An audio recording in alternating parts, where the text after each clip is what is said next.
के साथ हम आपके समक्ष आ चुके हैं। कई लेटेस्ट अपडेट्स आज इस बुलेटिन में हम आपके साथ साझा करने वाले हैं। देखिए, विशेष तौर से शीतकालीन सत्र को लेकर भी इस बुलेटिन में हम आपको जानकारी देंगे, क्योंकि अगले कल से तपोवन धर्मशाला में शुरू होने जा रहा है। कितने सवाल आए हैं और कौन से मुद्दों को लेकर विपक्ष और सत्ता पक्ष में बहस हो सकती है। हालांकि इस बीच सबसे ज़्यादा मसले कौन से गरमाए जाएंगे, हालांकि अभी देखिए हिमाचल प्रदेश में जो करंट इश्यूज चल रहे हैं, लाजमी सी बात है विपक्ष की ओर से यही मुद्दे उठाए जाएंगे। लेकिन क्या इस बीच आउटसोर्स भर्तियों को लेकर भी कोई जिक्र होगा? इसके अतिरिक्त पेंडिंग रिजल्ट को लेकर भी क्या कोई जिक्र होने वाला है? ये अपडेट विशेष तौर से आज हम आप तक पहुंचाने वाले हैं। तो पेंडिंग भर्ती पर भी हालांकि हम अलग से एक अपडेट लेकर आए हैं। साथ ही साथ फॉरेंसिक रिपोर्ट को लेकर भी अपडेट देंगे, ये क्योंकि फॉरेंसिक साइंस लैब की ओर से कहां अभी तक जांच पहुंच पाई है, ये भी जानकारी लाए हैं। क्योंकि पिछले कल लगातार हमें काफ़ी कमेंट्स इस बुलेटिन में आ रहे थे कि इस पर भी हम अपडेट लेकर आए आपके लिए। और एरियर और डीए पर भी आज हम एक नई जानकारी आपके लिए लेकर आए हैं। तो शुरुआत लेकिन अब भाजपा से करना चाहेंगे, क्योंकि देखिए अगले कल से शीतकालीन सत्र धर्मशाला के तपोवन में शुरू होने जा रहा है। और ठीक उससे पहले आक्रोश रैली भाजपाइयों ने धर्मशाला में निकाली। हालांकि बाकी के 11 जिलों में पहले ही ये प्रदर्शन भाजपा ने कर दिया था, लेकिन अब धर्मशाला में भी किया है। अभी हाल ही में 1 साल के कार्यकाल का जश्न वर्तमान सरकार ने मनाया था, जिसके बाद से लेकर लगातार विपक्ष की ओर से यही सवाल उठाए जा रहे थे कि आखिरकार कौन से ऐसे बेहतरीन कार्य किए गए हैं वर्तमान सरकार की ओर से, जो 1 साल का कार्यक्रम यहां आयोजित किया गया है। तो 1 साल का कार्यकाल तो पूरा हुआ, लेकिन कार्यकाल में किया क्या, यही सवाल भाजपा ने उठाए थे। और आज भी धर्मशाला में नेता प्रतिपक्ष जयराम ठाकुर की ओर से कुछ ऐसी ही स्टेटमेंट सामने आई है कि महिलाओं को अभी तक 1500 की राशि नहीं मिली, गोबर और दूध की खरीद प्रक्रिया कब तक शुरू हो पाएगी, इस पर आखिरकार वर्तमान सरकार ने चुप्पी क्यों साधी हुई है। साथ ही साथ तीसरा एक और सवाल किया गया है रोजगार को लेकर कि अभी तक बेरोजगार युवा इसी आस में बैठे हैं कि नौकरियां इन्हें दी जाएंगी, लेकिन जो भर्तियां पूर्व जयराम सरकार के समय में हुई भी थी वो भी अभी तक फंसी हैं, उसमें भी कोई रिजल्ट घोषित नहीं किया गया है। चौथी सबसे बड़ी बात जो कि नेता प्रतिपक्ष ने कही है वो सेंट्रल यूनिवर्सिटी धर्मशाला परिसर को लेकर कही कि इसके लिए जो 30 करोड़ आने थे आखिरकार किसने और क्यों रोके हैं, इस पर भी वर्तमान सरकार जवाब दे। अब हो ना हो ये जो सेंट्रल यूनिवर्सिटी धर्मशाला वाला मामला है, देखिए ये बिल्कुल अब उठेगा सेशन के दौरान भी, और विपक्ष इस मसले को नहीं छोड़ने वाला है। 1500 की राशि महिलाओं को कब दी जाएगी, पिछले 3 सेशंस में भी विपक्ष की ओर से सवाल किया गया, और सबसे ज्यादा बजट सेशन और मॉनसून सेशन में ये मुद्दा विपक्षियों ने उठाया है। अब इसके बाद फिर एक दफा शीतकालीन सत्र सामने आया है, और इसमें भी लगातार भाजपाइयों की ओर से यही कहा जा रहा है। और केवल हिमाचल प्रदेश में नहीं, देखिए जब बाहरी राज्यों में अभी चुनाव हुए तो यही सबसे बड़ा मसला भुनाया गया है भाजपा की ओर से कि हिमाचल में महिलाएं अभी तक 1500 का इंतजार कर रही हैं। 1 साल का कार्यकाल खत्म हो गया, उस कार्यकाल का जश्न मना लिया गया, लेकिन महिलाओं को 1500 रुपए नहीं मिले। और अभी शीतकालीन सेशन में भी सबसे बड़ा मुद्दा हमें यही देखने के लिए मिलने वाला है। हालांकि विधायक दल की बैठक भी भाजपा की आज शाम को है, इसमें ये अलग से रणनीति तैयार करेंगे। मुद्दे पहले ही भाजपा की ओर से गिनवा दिए गए हैं, लेकिन उसके बावजूद भी रणनीति किस तरह की रहेगी, कैसे सत्ता पक्ष को घेरना है, उस पर ये विशेष तौर से प्लानिंग अभी आज शाम को विधायक दल की बैठक में करने वाले हैं, जो कि नेता प्रतिपक्ष जयराम ठाकुर की अध्यक्षता में होगी।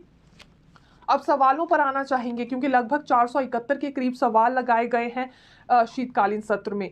ये विधानसभा सदस्यों की ओर से सवाल पूछे जाते हैं, और इसमें सबसे ज्यादा जो सवाल पूछे गए हैं 3 मुद्दों से संबंधित है। एक तो प्रदेश की आर्थिक स्थिति पर, क्योंकि अभी देखिए हिमाचल प्रदेश की आर्थिक स्थिति वैसे ही किसी से नहीं छिपी है और बार बार ऋण लेना पड़ रहा है, ये भी हमें देखने को आ रहा है। हालांकि पूर्व जयराम सरकार में भी इसी तरह से बार बार लोन लिया जाता था, लेकिन कब तक इसी तरह की व्यवस्था चलती रहेगी। और अभी जो रेवेन्यू जनरेट करने की कोशिश की जा रही है वर्तमान सरकार की ओर से, उन्हें किस तरह से विपक्ष के सामने रखा जाता है, किस तरह से इस बात को पेश किया जाता है, ये देखना काफी ज्यादा रोचक रहेगा। तो देखिए एक तो ये मुद्दा हो गया कि प्रदेश की आर्थिक स्थिति से जुड़े सवाल भी काफी किए गए हैं। दूसरी बात, जो कांग्रेस की गारंटियां हैं उनसे रिलेटेड सवाल भी विपक्षी नेताओं ने उठाए हैं।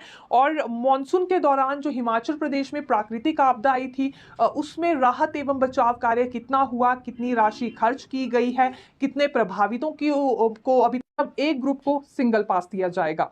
तो ये हम तपोवन धर्मशाला से जुड़ी जानकारी आपके लिए लेकर आए थे, जिसमें हमारा ये कहना था कि सुरक्षा व्यवस्था में भी इस बार परिवर्तन किया गया है। और बीच में क्योंकि सिग्नल कट हो गया था, तो एक बारी फिर मैं दोहरा देती हूँ कि ग्रुप में जैसे पहले लोग जाते थे तो उन्हें डबल या फिर जितने लोग थे उसी मुताबिक पासेस दिए जाते थे, लेकिन अब एक ग्रुप को केवल सिंगल पास मिलेगा और बहुत कम लोगों को अंदर जाने की अनुमति भी एक तरह से।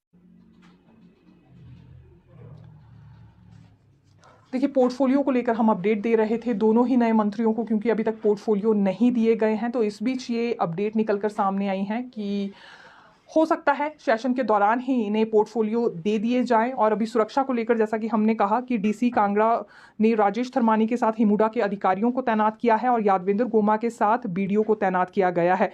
हालांकि यादवेंद्र गोमा ने धर्मशाला पहुंचने पर पूर्व मंत्रियों और विधायक सुधीर शर्मा के घर जाकर उनसे मुलाकात भी की है। ये भी अपडेट और कुछ एक वीडियोस अभी सोशल मीडिया पर वायरल हो रही हैं। लेकिन सीटिंग अरेंजमेंट इस बार बदल सकता है जब दोनों नए मंत्रियों को मुख्यमंत्री सुक्खू परिचित करवाएंगे बाकी सदन के सदस्यों से।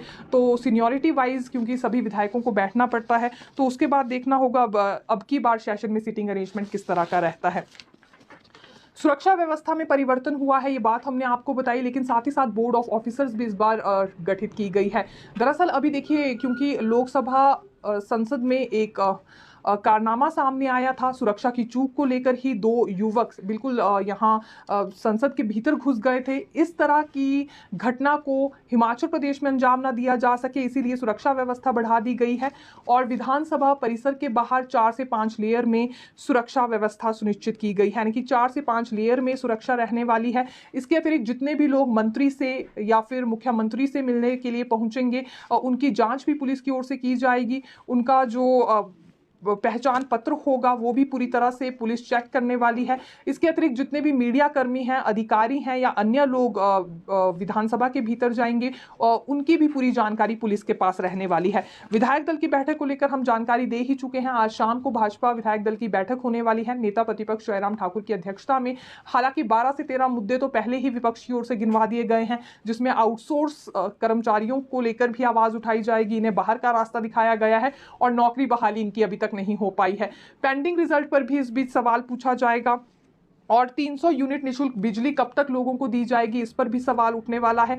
कुल मिलाकर ये 13 से 14 बड़े मुद्दे रहने वाले हैं हिमाचल प्रदेश में, जो अभी देखिए करंट इश्यूज चल रहे हैं। इसी से संबंधित भाजपा सभी मामले उठाएगी और यही बात बार बार विपक्ष के नेताओं की ओर से कही जा रही है कि सबसे पहले महिलाओं के 1500 का जिक्र भी यहाँ किया जाएगा। और हालांकि ये भाजपा विधायक दल की ही बैठक नहीं है, बल्कि दूसरी ओर सीएम सुक्खू की अध्यक्षता में भी कांग्रेस विधायक दल की बैठक होने वाली है और ये भी रणनीति तैयार करेंगे कि कैसे सभी सवालों के जवाब देने हैं। जो गारंटियां पूरी कर ली गई हैं उनका उल्लेख कैसे करना है और नेक्स्ट 3 गारंटियां जो पूरी करने के लिए मुख्यमंत्री कह रहे हैं उस बारे में विस्तार से कैसे जानकारी देनी है।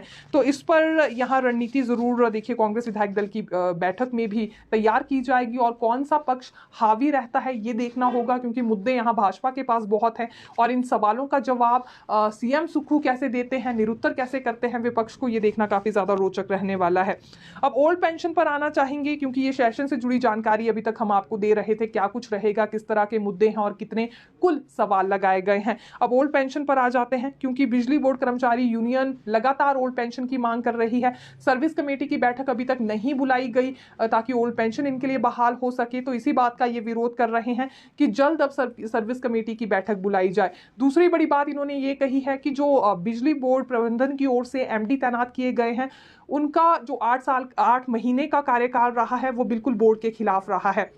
इसमें पूरी तरह से बिजली बोर्ड की कार्यप्रणाली प्रभावित हो गई है, उपभोक्ताओं को मिलने वाली सुविधाएं प्रभावित हो गई हैं और कर्मचारियों के सभी मुद्दे भी लटक गए हैं। इसलिए इन्होंने आग्रह ये किया है बोर्ड प्रबंधन से कि शीघ्र ही स्थायी प्रबंध निदेशक यहां पर लगाया जाए। जो मौजूदा समय में एमडी है उसके कार्यकाल से ये खुश नहीं है, वो सेवाएं अपनी ढंग से नहीं दे रहे हैं, एक तरह से बिजली बोर्ड के खिलाफ ही ये पूरे कार्य कर रहे हैं, कार्यप्रणाली प्रभावित हो रही है, ये आरोप आज इनकी ओर से लगाए गए हैं। लेकिन बड़ी बात यह है कि 3 बार जब मुख्यमंत्री ने ऐलान कर दिया कि बिजली बोर्ड कर्मचारियों के लिए भी ओपीएस बहाल होगी, प्रक्रिया जल्दी शुरू की जाए, उसके बाद से लेकर अभी तक इतने महीने गुजर जाते हैं और सर्विस कमेटी की बैठक तक नहीं बुलाई गई है।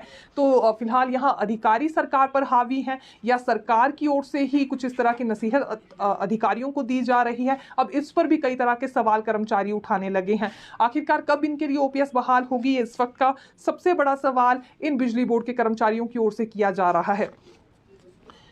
संसद घेराव भी देखिए अखिल भारतीय महिला कांग्रेस की ओर से किया गया था और इसमें बड़ी बात यह है कि प्रदेश से भी महिला कांग्रेस वहां पहुंची थी। अगर हम प्रदेश